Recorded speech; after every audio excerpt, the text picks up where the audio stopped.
Markas Besar atau Mabes TNI mengancam akan menjatuhkan sanksi tegas bagi oknum prajurit TNI yang berorientasi seksual lesbian, gay, biseksual, dan transgender atau LGBT.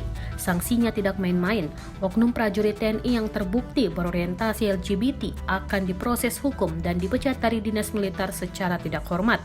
TNI menerapkan sanksi tegas terhadap oknum prajurit TNI yang terbukti melakukan pelanggaran hukum kesusilaan termasuk diantaranya LGBT, kata Kabid Penum Puspen TNI Kolonel Sus Aidil dalam keterangan tertulis di Jakarta, Kamis 15 Oktober 2020.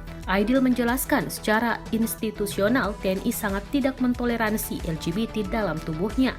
Mereka mengkategorikan golongan ini sebagai pelanggaran berat yang berujung pemecatan.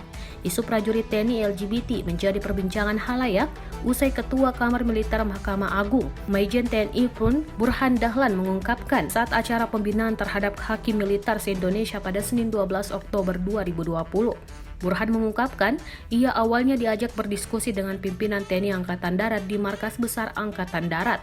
Dalam diskusi itu, kata Burhan, pimpinan TNI AD menyampaikan bahwa ada kelompok-kelompok LGBT di lingkungan TNI. Kelompok ini, kata Burhan, bernama Persatuan LGBT TNI Polri.